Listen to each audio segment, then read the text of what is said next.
کسی کے تو وہم و گمان میں بھی نہیں تھا کہ یہ عمران خان کو عوام جو ہے اتنا ووٹ دے کر اور اتنی سیٹیں دے کر اس کو بے شک سادہ اکثریت ہے لیکن لے آئے گی، تو اس کے بعد ان کو تو لینے کے دینے پڑے ہوئے ہیں۔ یہ تو اپنی چوریاں چھپانے کے لیے ایک اور ہے، ان کو تو ملک اور قوم سے کوئی غرض نہیں ہے۔ تو بہرحال ان کے غرض ہے یا نہیں ہے، لیکن ہمارے ججز کے اوپر ایک بہت بڑا سوالیہ نشان ہے، اور مجھے جو لگتا ہے، میں آج برملا اعتراف کرتا ہوں کہ کم از کم ہائی کورٹ لیول کے جتنے بھی ججز ہیں یہ بکے ہوئے ہیں اور یہ ملک کے خیر خواہ نہیں ہیں، نہیں تو بے شک آج ان کو دوبارہ حلف دیں اور یہ قوم کے سامنے حلف لیں تاکہ پتہ لگے اور بآواز بلند رہیں،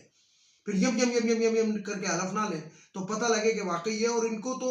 ان کے تو حلف کے اندر ایسی چیزیں شامل کر دی جائیں کہ جس سے یہ اگر حلف گردانی کرے تو ان کے وہ رشتے اور ناطے بھی ٹوٹ جائیں۔ اللہ اور رسول کو تو یہ مانتے ہیں، ان کی نہیں مانتے ہیں، یہ یاد رکھیے گا۔ تو یہ تو تھی بہرحال عدلیہ کے اوپر بات۔ اب دوسری بات پہ آپ کو کروں کہ غرویدہ فاروقی ایک صحافی ہیں، جرنلسٹ ہیں، وہ بڑی تھرڈ کلاس قسم کی جو عورت ہے، وہ بڑے ٹویٹ کر رہی تھی کہ عمران خان چائنا گئے ہیں، بس اسٹاپ پہ بیٹھے ہیں، ان کو تو صدر سے ملاقات ہوئے 3 گھنٹے ہو گئے، ابھی تک کوئی تصویر نہیں آئی، چائنا تصویر نہیں دے رہا، پتہ نہیں ملاقات ہوئی بھی ہے کہ نہیں ہوئی ہے۔ باقی تصویریں تو آپ نے دیکھ لی ہوں گی، بڑے غور سے دیکھی ہوں گی، اور آپ کی جسے کہتے ہیں کہ تالا بھی لگ گیا آپ کی زبان کو، لیکن ایک تصویر عوام نے بھی بڑے غور سے دیکھی، وہ جو زبیر صاحب کے ساتھ آپ کی تھی، جس پہ پھر آپ کہہ رہی تھی کپڑے تو ایک طرح کے ہو سکتے ہیں، کپڑے ایک طرح کے ہو سکتے ہیں لیکن باقی چیزیں ایک طرح کی نہیں ہو سکتی، جوتا ہوتا ہے، پیر ہوتا ہے، ہاتھ ہوتا ہے، لوگ تو ناخن سے بھی پہچان لیتے ہیں۔ تو بہرحال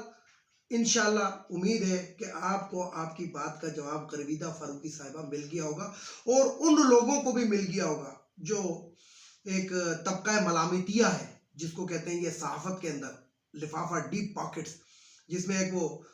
سلیم بکواسی ہے،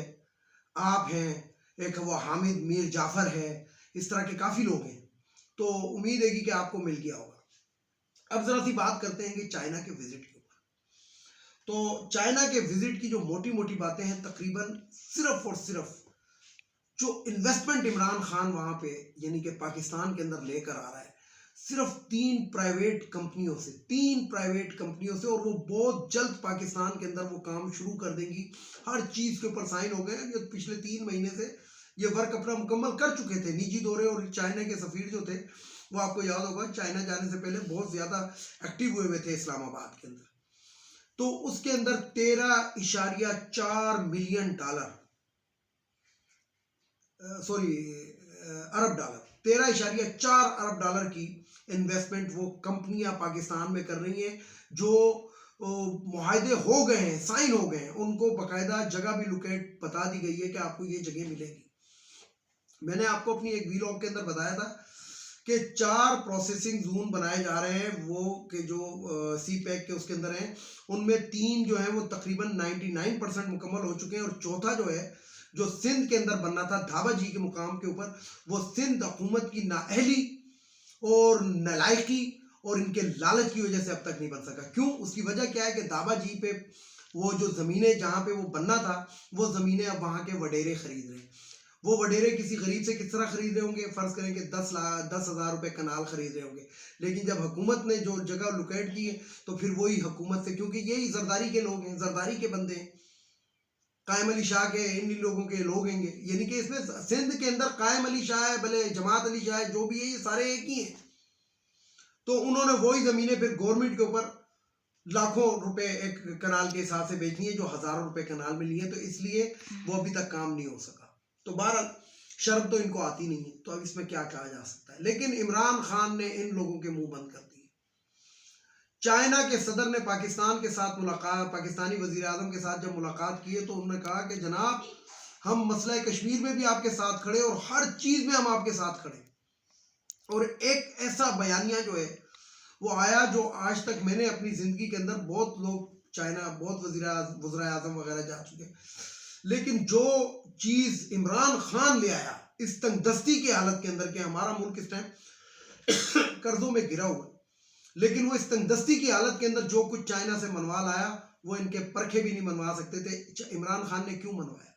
عمران خان نے صرف اور صرف اس لیے منوایا کہ چائنیز کو پتہ لگ گیا ہے کہ اب جو کچھ ہم کریں گے وہ حکومت پاکستان اور عوام کے اوپر خرچ ہوگا. نہیں تو یہ لوگ تو کہتے تھے ہاں جی فیکٹری پاکستان میں لگانی ہے, ہمیں کیا دو گے. یہ جو بات میں آپ کو کر رہا ہوں ہمیں کیا دو گے, یہ آج سے تقریباً 20 سال پہلے طاہر القادری, علامہ طاہر القادری نے اپنے ایک خطاب کے اندر کہا تھا اور باقاعدہ ثبوت پیش کیے تھے. وہ تو ویڈیو بھی آج میں پبلک کر چکا ہوں. اس کے اندر علامہ طاہر القادری صاحب نے کیا کہا تھا؟ انہوں نے کہا تھا کہ نواز شریف, شہباز شریف جو ہے یہ پاکستان کے بینکوں سے بے انتہا قرضہ لے کے معاف کروا چکے ہیں, جس سے بینک دیوالیہ ہو گئے. اور میں یہ چیز شیئر کر چکا ہوں ایک اپنے فیس بک کے اوپر کہ کس بینک سے انہوں نے کتنا قرضہ لیا. اور جب پاکستان کے بینک دیوالیہ ہو گئے تو پھر یہ انگلینڈ کے اندر انہوں نے انویسٹمنٹ کی, اور پھر انگلینڈ کے اندر انہوں نے 2 کمپنیاں بنائیں, اور یہ انگلینڈ کے اندر بھی 1 ارب اور 25 کروڑ پاؤنڈ کے ڈیفالٹر قرار دیے جا چکے ہیں. لیکن ان کا کاروبار پھر بھی آپ دیکھ لیں, یہ ڈیفالٹر ہیں برطانیہ میں بھی.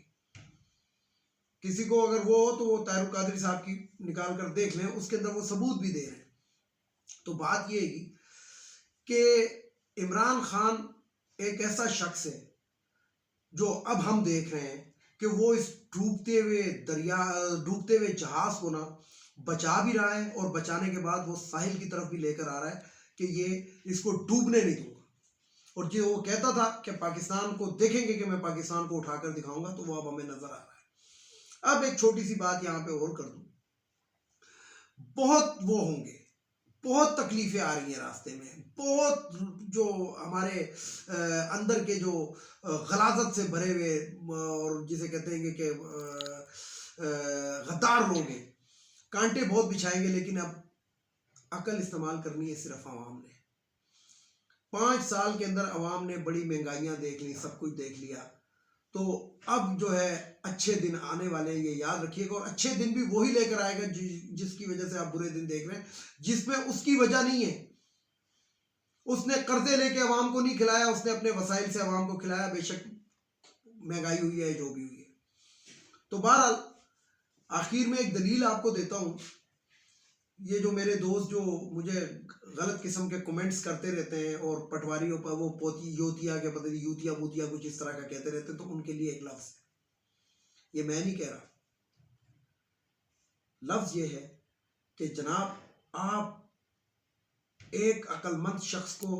100 دلیلیں دے کے آپ اس کو راہ راست پہ لا سکتے ہیں. نہیں سوری, دوبارہ سے کہتا ہوں, 100 عقل مند افراد کو ایک دلیل دے کے آپ راہ راست پر لا سکتے ہیں. لیکن ایک الو کے پٹھے بیوقوف کو 100 دلیلیں دے کے بھی آپ اپنے اس پہ نہیں لا سکتے, اس کو آپ سمجھا نہیں سکتے, کیونکہ وہ پہلے ہی الو کا پٹھا ہے. ویڈیو کو لائک کریں, شیئر کریں, سبسکرائب کریں, بیل آئیکن کے بٹن کو ضرور دبائیں تاکہ میری نیکسٹ ویڈیو آپ کو مل سکے. اس کے ساتھ ہی اجازت چاہوں گا. اجازت جانے سے پہلے میرے روایتی جملے, ایک ان افغانیوں کو ہمارے ملک سے اب جانا چاہیے. ایک خواتین کی مخصوص نشستیں قومی اسمبلی, صوبائی اسمبلی, سینٹ سے ختم ہونی چاہیے. تیسرے نمبر پہ وہ جو بھگوڑا لندن میں بیٹھا ہوا ہے, جو اس نے شادی بھی کر لی ہے, اور آج کل تو دبے چھپے لفظوں کے اندر مختلف چینل اس کا بتا بھی رہے ہیں, تو اس کو بھی واپس آنا چاہیے. اور سب سے آخر میں ہماری معزز عدلیہ, جسٹس قاضی فائز عیسیٰ, تمہیں میں نہیں چھوڑوں گا, اس عوام کو بھولنے نہیں دوں گا. تم کرپٹ تھے, تم چور تھے, تم نے 500 ملین روپے کا عوام کو چونا لگایا, اس لیے میں تمہیں نہیں بخشوں گا, تمہیں نہیں چھوڑوں گا. بے شک میں اکیلا بولتا رہا, بولوں گا ضرور, روزانہ تمہارے خلاف بولوں گا, اور تمہاری بیوی کے خلاف, کیونکہ تم دونوں میاں بیوی کرپٹ ہو, اور دوزخ کے اندر ایک اعلیٰ مقام پہ انشاءاللہ فائز ہوں گے. تو ہماری معزز عدلیہ کو چاہیے کہ اپنے کرپٹ جج کو دیکھیں, اس کی بیوی کے آنسوؤں کو نہ دیکھیں, اور جن 6 ججز صاحبان نے اس کو قرار دیا ہے معصوم اور بے گناہ, ان کے اوپر بھی بہت بڑا سوالیہ نشان ہے. تو اپنی آخرت سنوارنے کا آپ کے لیے موقع ہے, انتخاب آپ خود کر لیں. عوام بہرحال معاف نہیں کرے گی, نہ بیوی کے آنسو دیکھے گی, اور نہ جسٹس قاضی فائز عیسیٰ کی مجبوری دیکھے گی. وہ یہ جانتے ہیں کہ یہ شخص چور ہے, اور چوروں کا ساتھی بھی چور ہوتا ہے, اور اس نے ساتھ دیا ہے اہل شریف کا جو نظر آ رہا ہے. اس کے ساتھ ہی اجازت چاہوں گا تمام دیکھنے والے سننے والوں کو. اللہ حافظ. اور آخر میں وہی نعرہ, پاکستان زندہ باد.